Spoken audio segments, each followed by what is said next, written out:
सोमण्णा नावाचा एक दरोडेखोर होता. तो गावाबाहेरील एका वस्तीवर राहत होता. तेथे त्याची टोलेजंग इमारत होती. अगदी चिरेबंदी मोठा वाडा होता. तेथे तो आपल्या मुलाबाळांसह राहत होता. रात्रीच्या वेळी चोऱ्या करीत असे, मोठमोठे दरोडे घालत असे, वाटसरूंना मारहाण करून लुटत असे. अशा मार्गाने त्याने भरपूर संपत्ती गोळा केली होती. त्याच्याजवळ पैसा, अडका, सोने, नाणे भरपूर होते. धनधान्याने त्याचे घर सदैव भरलेले असे. तो दरोडेखोर असला तरी साधू, संत, सज्जन यांचा आदर करीत होता. त्याच्या वस्तीहून जाणाऱ्या येणाऱ्या साधू संतांना तो आपुलकीने प्रेमाने जेवू घालत असे. गावात कोणीही साधू महात्मा आला की त्यांना तो आपल्या वाड्यात बोलून यथेच्छ भोजन देत होता. एकदा संत गोपाळदास आपल्या काही शिष्यांसह चालले होते. त्या सर्वांचा हरिनाम घोष चालला होता. सोमण्णाने साधू महाराजांना पाहिले. तो महाराजांसमोर जाऊन उभा राहिला. महाराज, माझ्या वस्तीवर चला, भोजन करा, थोडी विश्रांती घ्या, मगच पुढे जा, अशी विनवणी तो करू लागला. साधू महाराज दयाळू होते, कनवाळू होते. आपल्या शिष्यांसह त्याच्या वाड्यावर गेले. तेथील सर्व थाटमाट पाहिला. साधू महाराजांच्या धानी यायला वेळ लागला नाही. महाराजांनी सोमण्णाला विचारले, ही सगळी संपत्ती तू कोठून जमा केलीस? त्यावर सोमण्णाने खरी हकीकत सांगितली. ही सर्व संपत्ती चोऱ्या करून, दरोडे घालून, वाटमारी करून जमा केल्याचे त्याने महाराजांना सांगितले. ते सर्व ऐकून महाराज म्हणाले, हे बघ बेटा, तू चोऱ्या करणे सोडण्याचे वचन देशील तरच आम्ही येथे भोजन करू. त्यावर सोमण्णा म्हणाला, महाराज, हा तर माझ्या परिवाराचा पिढीजात धंदा आहे. मी तो सोडू शकत नाही. ठीक आहे, मला तुझ्याकडून 3 वचने हवी आहेत. पहिले वचन, कधीही खोटे बोलणार नाही, नेहमी खरे बोलेल. दुसरे वचन, ज्याचे मीठ खाईन त्याच्याशी कधीही धोकेबाजी करणार नाही.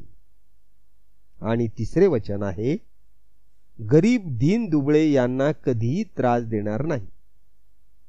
ही 3 वचने सोमण्णांनी मान्य केली. त्याने महाराजांच्या पायावर मस्तक ठेवून नमस्कार केला. घरातील सर्वांनी महाराजांना चा आशीर्वाद घेतला. महाराजांनी आपल्या सर्व शिष्यासह सानंद भोजन केले. थोडी विश्रांती घेऊन महाराज पुढील प्रवासात निघून गेले. मध्यरात्र झाली. सोमण्णा दरोड्यासाठी बाहेर पडला. आज त्याने थेट राजवाडा गाठला. राजवाड्यातच चोरी करायची असे ठरवून राजवाड्याच्या प्रवेशद्वारापाशी आला. पहारेकरी जागेच होते. त्यांनी त्याला अटकले. कोण आहे असे दटावून विचारले. तेव्हा तो म्हणाला, मी चोर आहे. पहारेकरी चपापले. राजाचा कोणीतरी नातेवाईक असेल. आपण त्याला अडवल्याने त्याला राग येऊन तो असे उत्तर देत असावा असे समजून त्याला त्यांनी आत जाऊ दिले. दरोडेखोर सोमण्णा थेट महालात गेला. तिजोरी उघडली. त्यातील सोने, नाणे, हिरे बाहेर काढले. तो त्याचे गाठोडे बांधू लागला. एवढ्यात त्याचे लक्ष देवघराकडे गेले.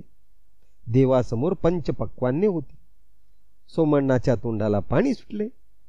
त्या सर्व पदार्थावर त्याने ताव मारला. थोड्या वेळाने तो त्या गाठोड्यापाशी आला. आता तो ते उचलून घेऊन चालायला लागणार तोच त्याला साधूला दिलेली वचने आठवली. ती सर्व संपत्ती तेथेच टाकून तो थेट राजवाड्याबाहेर आला. रिकाम्या हाताने आपल्या वाड्यावर परत गेला. दुसऱ्या दिवशी राजवाड्यात झालेला प्रकार राजाच्या ध्यानी आला. चोराने चोरी का केली नसावी याचा तपास सुरू झाला. चोराचा तपास लागला नाही. राजाने शहरात दवंडी पिटली. दिवसभर किंवा रात्री जो कोणी राजवाड्यात आला असेल त्याने राजासमोर यावे. त्याला मोठे बक्षीस दिले जाईल. कोणीही राजासमोर नाही आला. मग राजाने आपल्या राजधानीत वस्तीतील एकेका संभाव्य गुन्हेगारास पकडून आणण्याचे फरमान काढले. अनेक निरपराध्यांना पकडून आणून मारहाण होऊ लागली. हे सर्व बघून सोमण्णाला गैवरून आले. तो स्वतः पुढे आला. राजासमोर येऊन रात्री घडलेली हकीकत त्याने राजाला कथन केली. खरे बोलण्याचे वचन, अन्नाला जागण्याचे वचन, गोरगरिबांना त्रास न देण्याचे वचन साधू महाराजांना दिले अन ती सर्व वचने अक्षरशः पालन करत आहे असे सोमण्णाने राजाला सांगितले. राजांनाने सोमण्णाची आपल्या राज्यात अर्थमंत्री म्हणून नेमणूक केली. असा प्रामाणिक दिलेले वचन पाळणारा दुसरा कोणीही मिळणे शक्य नव्हते. सोमण्णा राजाला सल्ले देऊ लागला. राज्यात धर्मशाळा बांधणे, चांगले रस्ते तयार करणे, रस्त्याच्या दुतर्फा वृक्षारोपण करणे ही सर्व सेवाभावी कामे त्याने सर्व राज्यभर चालू केली. खरे बोलण्याचे फल सोमण्णाला मिळाले.